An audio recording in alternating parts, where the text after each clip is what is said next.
Hello, आता हूं।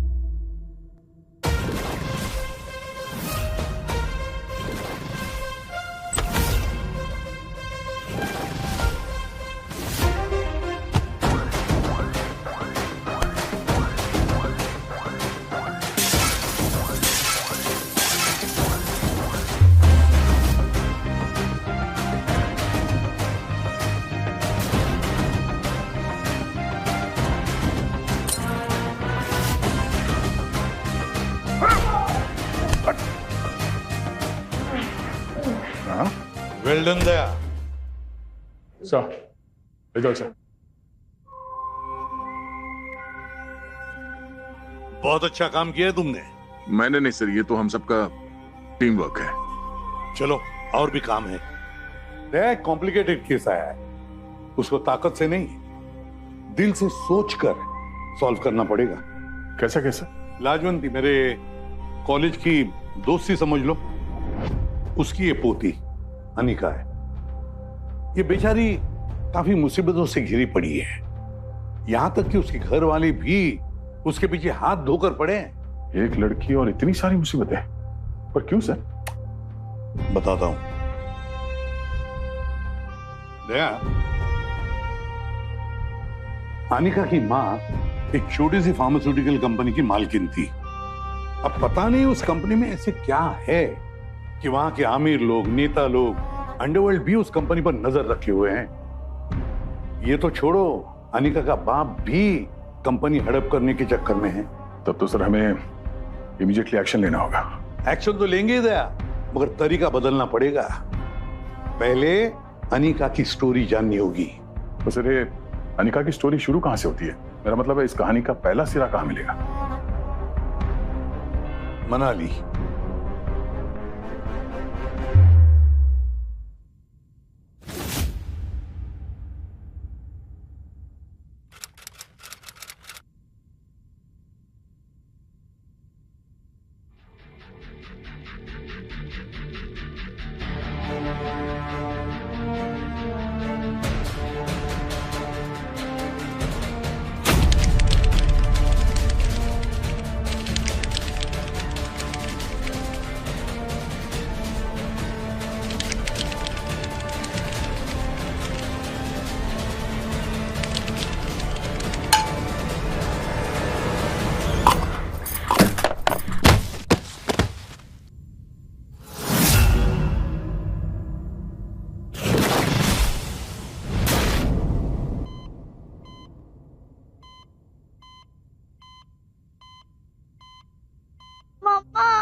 मम्मा, उठो ना। पापा फिर से उस आंटी को ले आया। वो पापा के साथ आपके कमरे में। मम्मा प्लीज उठो ना, मुझे बिल्कुल अच्छा नहीं लग रहा। उनको बाहर निकालो। मम्मा प्लीज ना, उठो। 8 साल की नन्ही अनिका ने बेड पर पड़ी अपनी माँ को टटोला, पर आज तो उसकी माँ स्वाति ने आंखें भी नहीं खोली। अनिका ने नर्स को मशीन के बटन दबाते हुए देखा था। वैसे ही आज वो कोशिश कर रही थी कि किसी बटन के दबाने से शायद मम्मी उठ जाएं और उसकी बात सुन लें, पर ऐसा कुछ नहीं हुआ।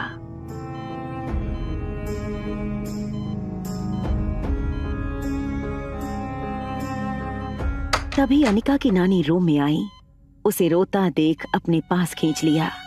बेटा नहीं, बेटा रोते नहीं, इधर आओ। क्यों रो रहा है मेरा बच्चा? रोते नहीं।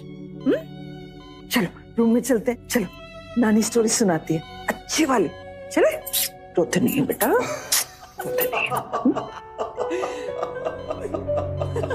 नानी ने अपने हाथों से अनिका के कान बंद कर दिए, पर अब अनिका के सब्र का बांध टूट चुका था। नहीं जाना, नहीं जाना वहां, नहीं अनिका नहीं।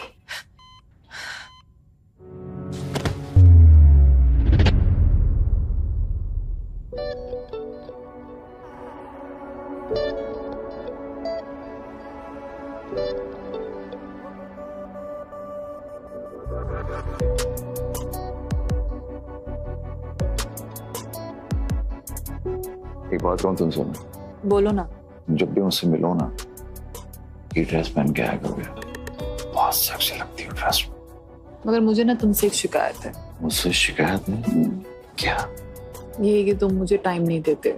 वो जल्दी से दौड़कर ऊपर वाले कमरे में पहुंची, पर वहां का नजारा देख उसके होश उड़ गए।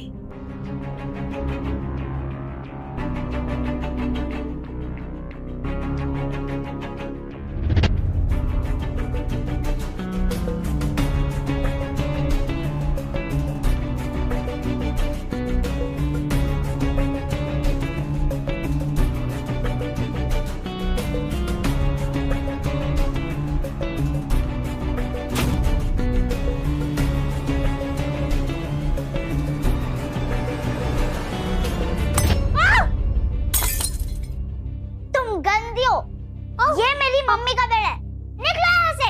Are you all right? लड़ा गया यार, डर तो नहीं हो रहा तुमको? हाँ? देख इधर की लड़की और तेरी 4 गज लंबी जबान, तेरी माँ तो वहाँ अधमरी पड़ी है और तू, आज तुझे छोड़ूंगी नहीं मैं। हाँ, आज मैं तेरी जबान ही काट डालूंगी, समझी? तेरी शामत आई है, शामत, आज तेरी मौत पक्की है।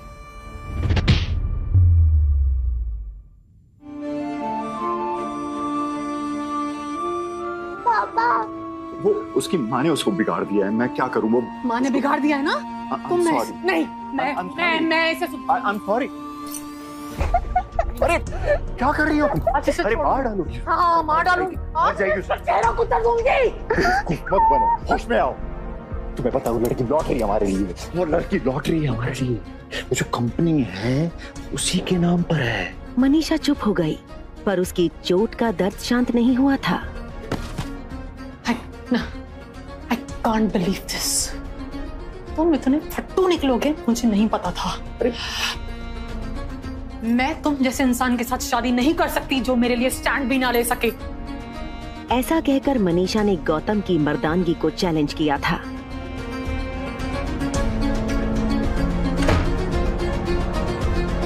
गौतम गुस्से से अनिका की ओर बढ़ा। पापा,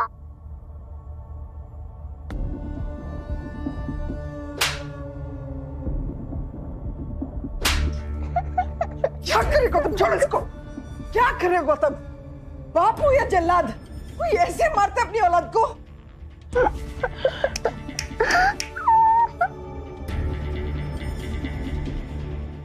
नहीं बेटा, नहीं रोते।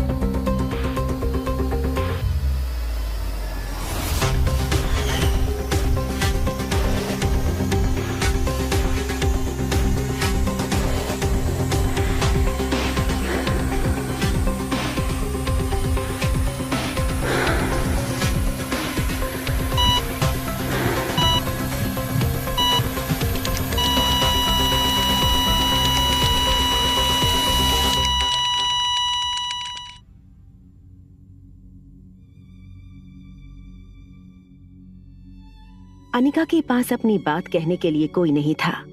उसने अपनी डॉल को गले लगाया, पर अचानक से उसके रूम का दरवाजा खुला और उसने देखा तो पापा बाहर खड़े थे। अनिका को लगा कि पापा उसे मनाकर बाहर ले जाएंगे और आइसक्रीम खिलाएंगे।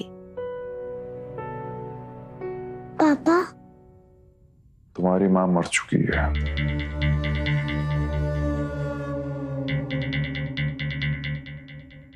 तुम्हारी माँ हमेशा के लिए भगवान के पास चली गई है, अब कभी लौट के नहीं आएगी। और मैं तुम्हारा पापा,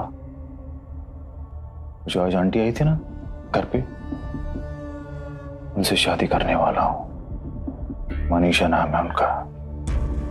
कल मनीषा और उनकी बेटी हमारे घर पर आएंगे हमारे साथ रहने के लिए, और तुमको उनकी हर बात माननी है।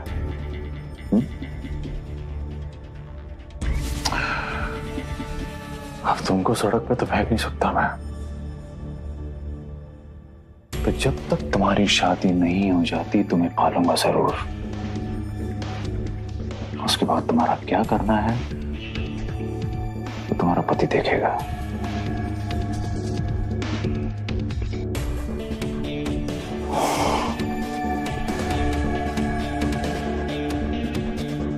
ये पहन लेना।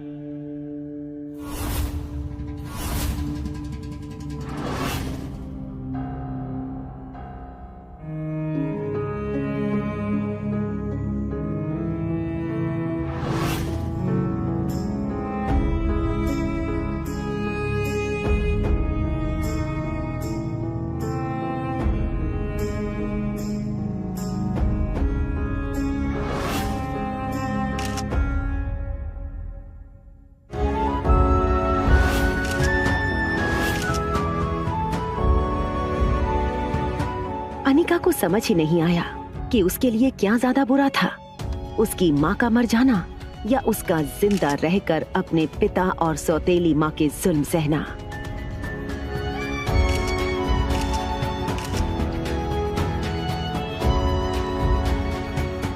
अनिका,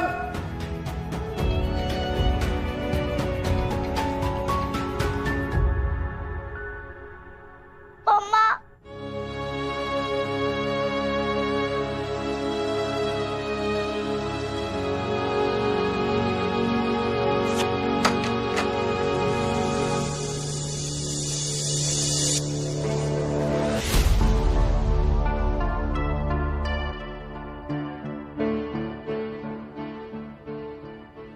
मेरी मम्मा ने कहा है कि अनिका के कमरे से मुझे जो पसंद आए वो ले लो। और तुम हो कौन?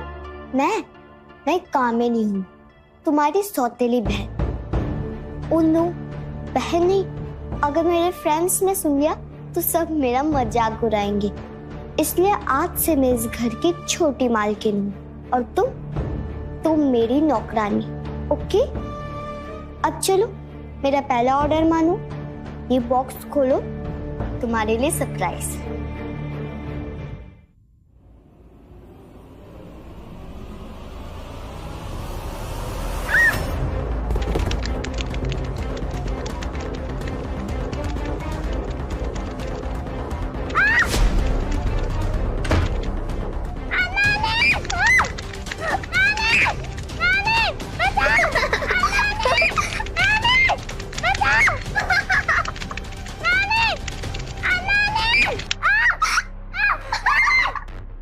अनिका, तू ठीक है बेटा?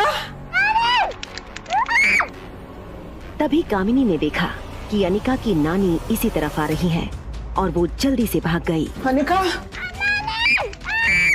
नानी ने दरवाजा खोला तो अनिका एक कोने में बैठी थी और 4 बिच्छू उसे घेरे हुए थे। अनिका, क्या? अनिका,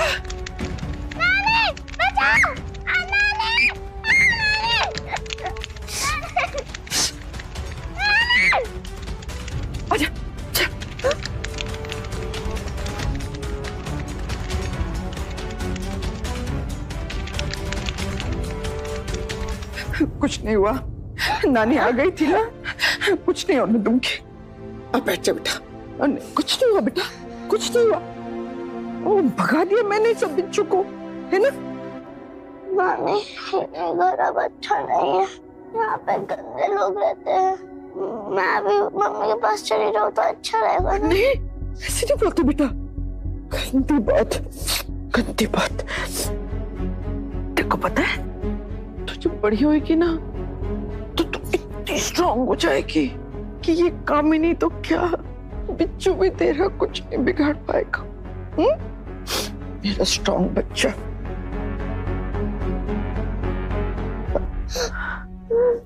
देख बेटा, तेरे पापा जो है ना, वो मुझे इस घर में नहीं रहने देंगे, लेकिन जाने से पहले ना तेरी मम्मा तेरे लिए कुछ देके गई है, मैं तेरे को वो देना चाहती हूँ।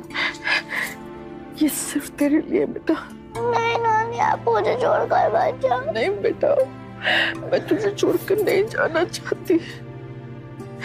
हमारे पास ना ज्यादा टाइम नहीं है बेटा।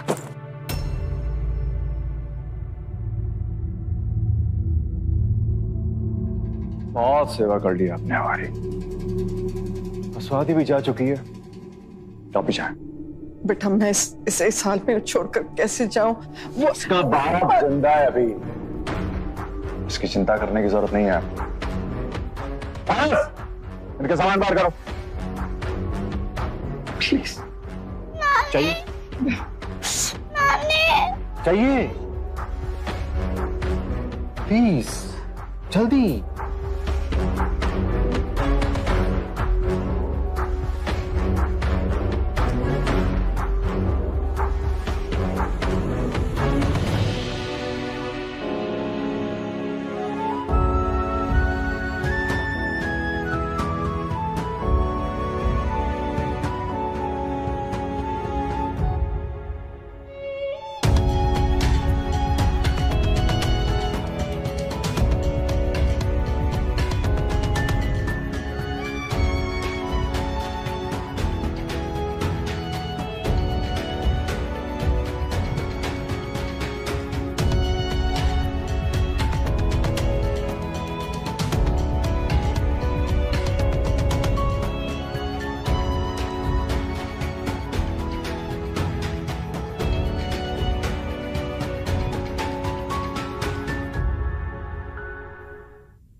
अब मनीषा और कामिनी के लिए कोई पाबंदी नहीं रही।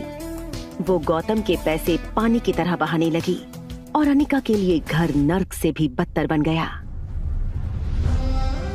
घर का पूरा काम उसे करना पड़ता। नौकर भी उसकी ये हालत देख चौंक जाते। और जब खाने का वक्त आए तो जली हुई रोटियां मिलती खाने में।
पर मनीषा यहाँ नहीं रुकी। अनिका उसकी बेटी कामिनी से मुकाबले में बहुत ज्यादा सुंदर थी और ये बात मनीषा को खाती रहती थी। इसी कुढ़न के चलते मनीषा ने एक ऐसी चाल चली जिसे सुनकर शैतान भी शर्मा जाए। अनिका को खाने के बाद गोलियां मिलने लगी, कभी लाल तो कभी पीली, कभी हरी तो कभी नीली। उसके लिए अलग से खाना बनने लगा, ज्यादा से ज्यादा तेल वाला।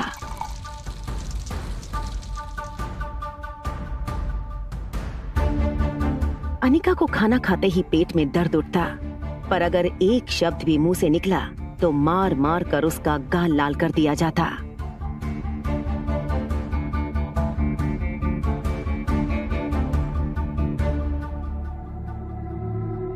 पर एक दिन इन जहरीली गोलियों ने अपना जहरीला असर दिखाया। खाना खाते ही उसे उल्टियां होने लगी और सारा फर्श गंदा हो गया।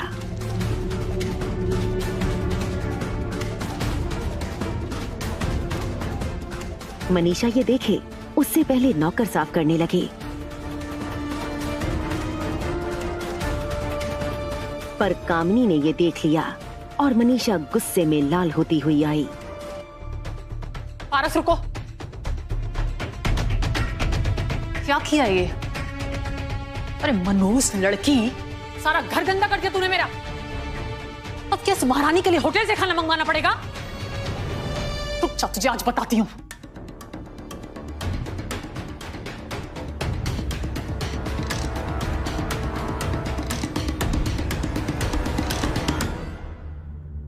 इस घटिया लड़की में से इतनी बदबू आ रही है ना कि तुझे मारने का भी मन नहीं कर रहा। मम्मा, इसे नहीं छू सकती, लेकिन इसकी डॉल को तो सजा दे सकते हैं ना?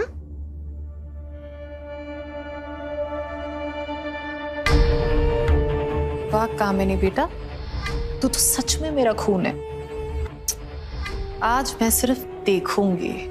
कामिनी, गो, जस्ट पनिश हर।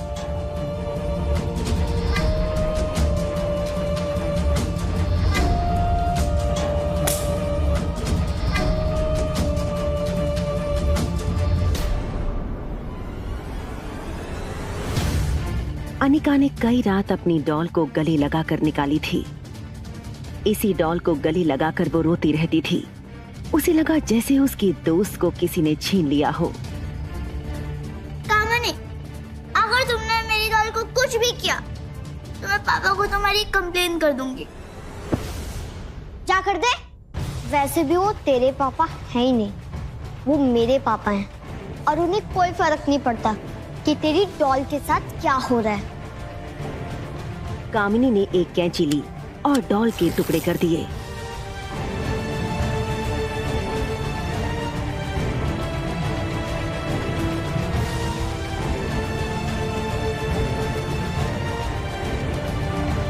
अनिका का इकलौता फ्रेंड भी उसने छीन लिया।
मम्मा,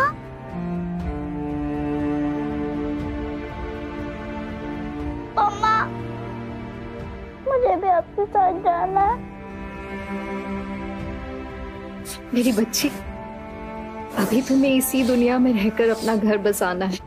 पापा का घर अच्छा नहीं है, मन करता है भाग जाऊं। नहीं बेटा, इधर आओ, बैठो इधर।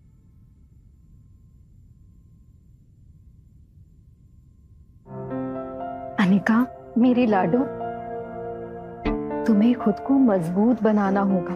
अभी तो बहुत सारी मुश्किलों का सामना करना है मेरी बेटी को। घबराना नहीं है।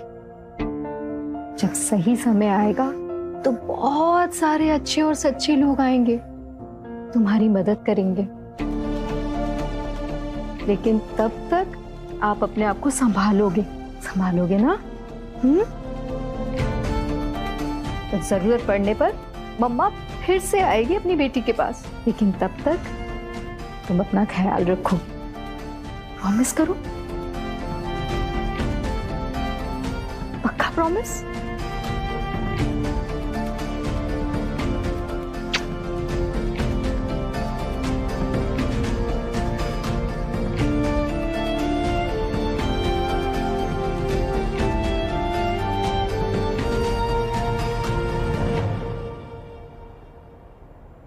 सुबह हो गई थी।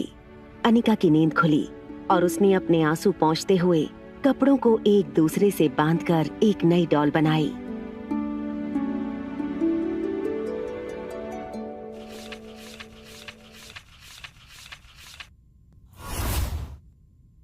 इन बीते 10 सालों में अनिका ने खुशियों का तहे दिल से इंतजार किया था और आज फाइनली वो बहुत खुश थी। उसकी शादी शहर की सबसे बड़ी बिजनेस फैमिली के इकलौते वारिस कुणाल डोगरा से होने वाली थी।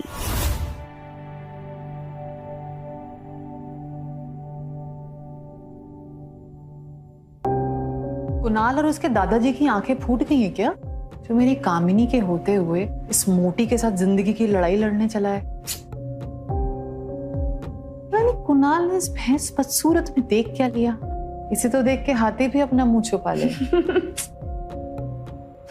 दरअसल मनीषा ने जो दवाई और खाना अनिका को दिया था, उससे अनिका के हार्मोन्स बिगड़ गए थे और उसका वजन अचानक से बढ़ गया था। देखते ही देखते वो 120 किलो की हो गई और लोग उसका मजाक बनाने लगे। मनीषा को अनिका की खूबसूरती आंखों में चुभती थी और उसने अनिका को मोटा कर दिया। देख अनिका, शादी के दूसरे ही दिन अगर तेरा पति तुझे घर से निकाल देना तो भूल के भी इस घर में कदम मत रखना। देख क्या है ना, हमने तो इस मोटी को पूरी जिंदगी पाल लिया, अब हमारी जिम्मेदारी हो गई है खत्म।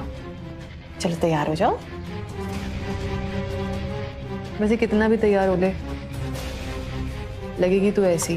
ताने सुन अनिका की आंखों में आंसू आ गए, पर उसको कुणाल पर भरोसा था। सर ये है कुणाल डोगरा।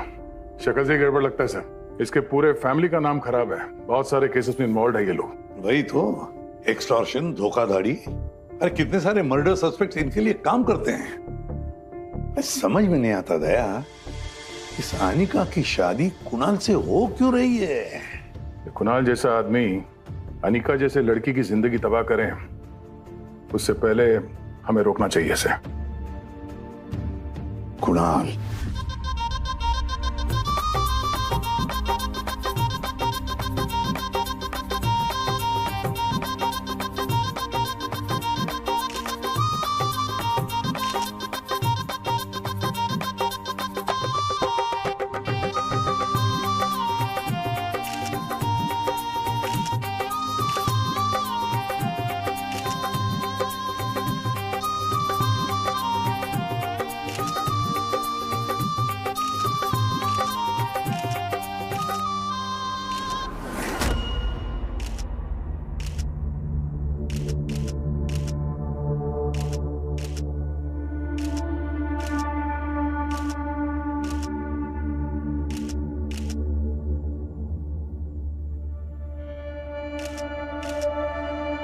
अनिका की सारी प्रॉब्लम्स आज खत्म होने वाली थी। शादी खत्म हुई और अनिका को किसी ने एक पर्ची दी। उसमें लिखा था कि उसकी शादी का गिफ्ट ऊपर वाले कमरे में इंतजार कर रहा है।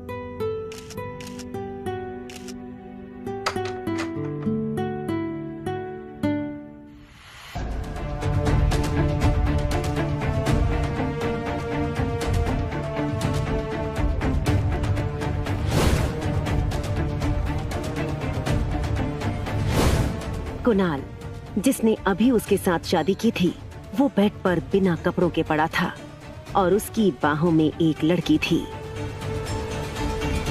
इतना बड़ा धोखा, आखिर क्यों? तभी वो लड़की अनिका की तरफ मुड़ी। वो और कोई नहीं, उसकी ही सौतेली बहन कामिनी थी।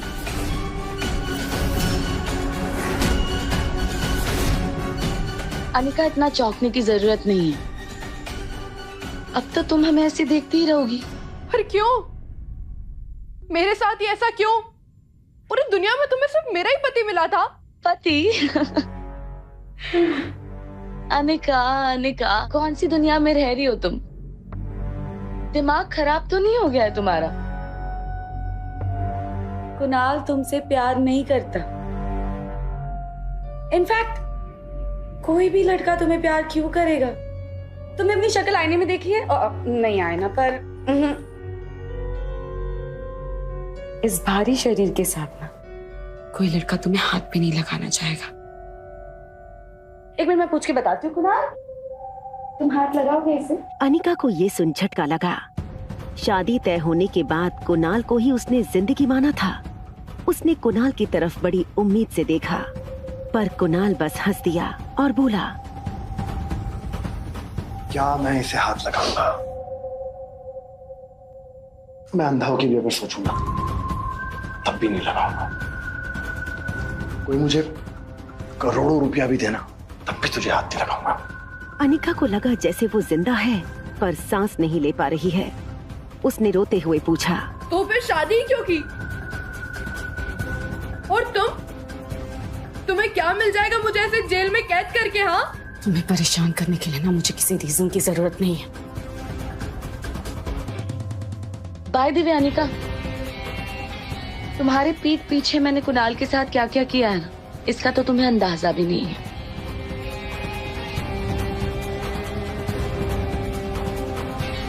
तुम सुनोगी ना तो पागल ही हो जाओगी।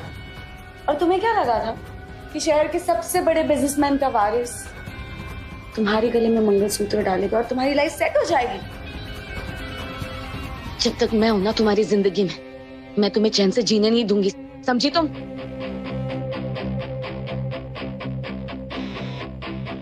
सुनो अनिका, ऐसा है कि तुमको मैंने तस्वीर देखते ही रिजेक्ट कर दिया था। शादी करने का मेरा मन नहीं था। अब पहाड़ के नीचे दब के मरने से तो अच्छा था कि मैं आत्महत्या कर लेता, हैं? स्वर्ग सुधार लेता। तुम भी खुश, हम भी खुश। दादाजी, पता नहीं क्या देख लिया तुम में उन्होंने। जिद बांध बैठे, इससे शादी नहीं करेगा तो जायदाद नहीं दूंगा। अगर ये धमकी नहीं मिलती ना मुझे कि जायदाद से बेदखल कर दूंगा, मैं कसम से शादी नहीं करता। लेकिन सच में कमी नहीं। सुनो, तुम थोड़े ज्यादा कपड़े पहन के नीचे आ जाओ। दादाजी ने अगर तुमको ऐसे देख लिया ना, बड़ी दिक्कत हो जाएगी।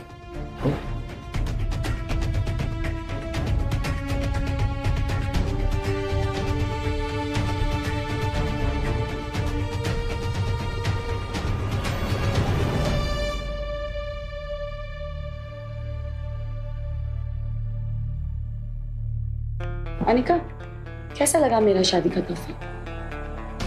शादी तुम्हारी और सुहाग रात मेरी। बाय द वे, ये प्लीज हुक लगा देना ना। अनिका प्लीज।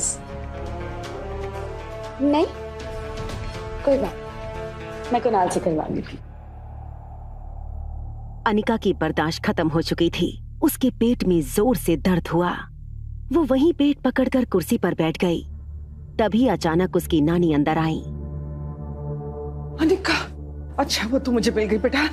ये तेरी चिट्ठी, तेरी अमानत मैं कितने सालों से लेकर घूम रही हूँ। तो तू ये चिट्ठी ले और मुझे इस जिम्मेदारी से आजाद कर बेटा।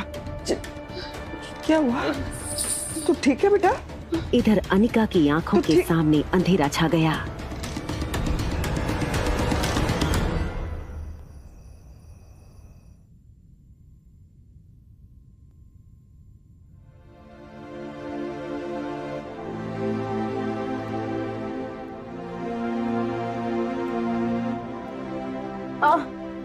अरे अनिका अनिका अनिका, आराम से आराम से आराम से। ऐसी हालत में ज्यादा इधर उधर हिलना ठीक नहीं है। एक बात बताओ, मैं तो तुम्हारा फैमिली डॉक्टर था ना, मुझे तो बता देती। डॉक्टर की बात अनिका को समझ नहीं आई। क्या हुआ है मुझे डॉक्टर? क्या हुआ है तुम्हें? मजाक अच्छा कर लेती हो। वैसे शादी के साथ में ऐसी खुशखबरी बहुत कम लोगों को नसीब होती है। मैं समझी नहीं, पेट में दर्द होने से कैसी खुशखबरी? अनिका, तुम मां बनने वाली हो। You are pregnant.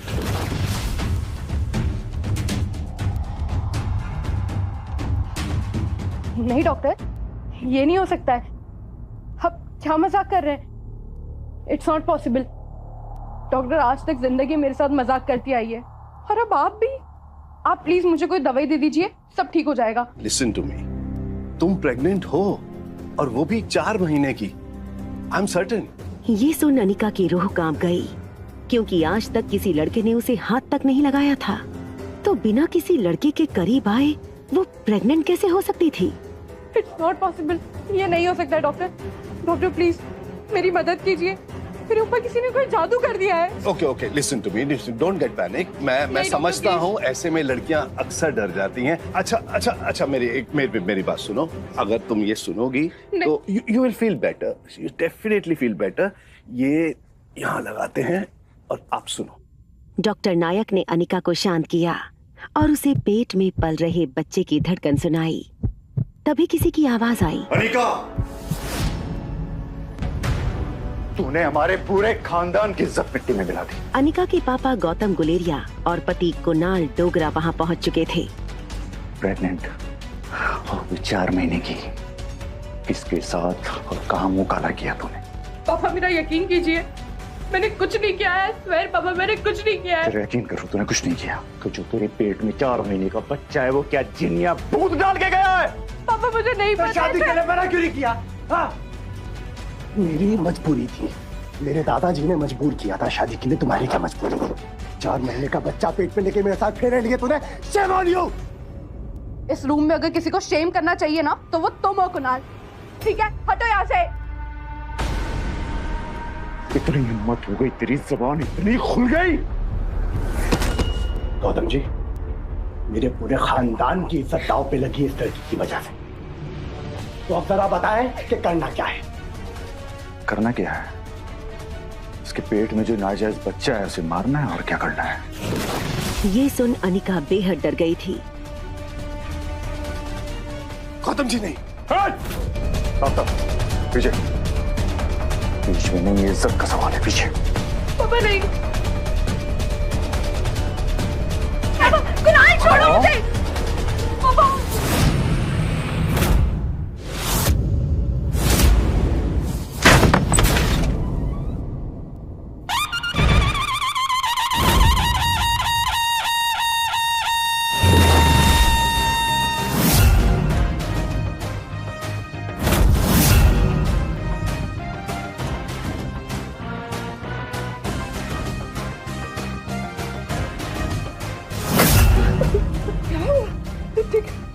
बैठ इधर बैठ।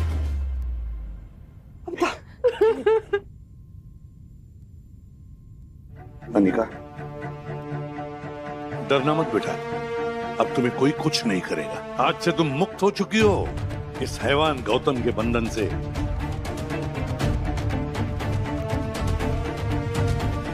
इसके बारे में तो हमारे पास ऐसा राज है जिसकी वजह से तो ये बहुत उछल रहा था।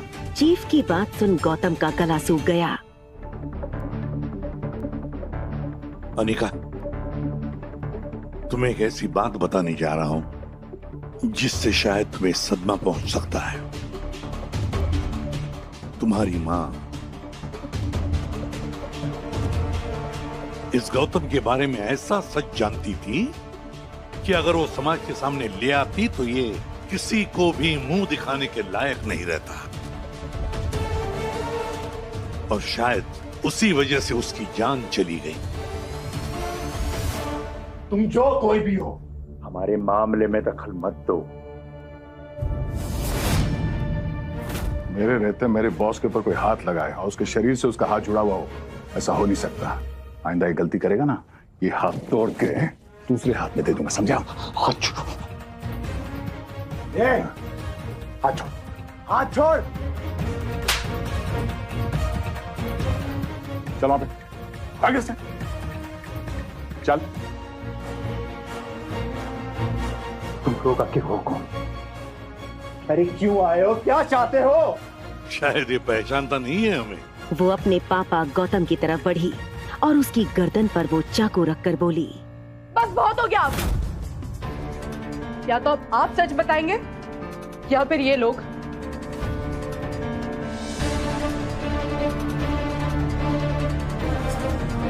सर, आपको जो कुछ भी मेरी माँ के बारे में पता है प्लीज मुझे बता दीजिए।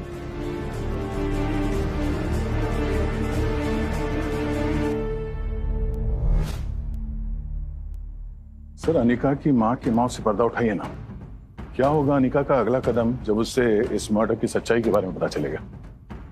एक बात समझ में नहीं आ रही है कि अनिका के माँ ने उस खत में क्या लिखा था जिसकी वजह से अनिका की जिंदगी बदल गई। सर, शायद इस लेटर के जरिए हमें ये पता चल जाए कि कुणाल के दादाजी कुणाल की शादी अनिका को देखने के बाद भी कुणाल के साथ क्यों करवाना चाहते थे। कहीं इसके पीछे कोई चाल तो नहीं थी उनकी? इन सारे सवालों का जवाब जानने के लिए डाउनलोड कीजिए पॉकेट FM और सुनिए अनिका की राज भरी कहानी, एक लड़की को देखा तो।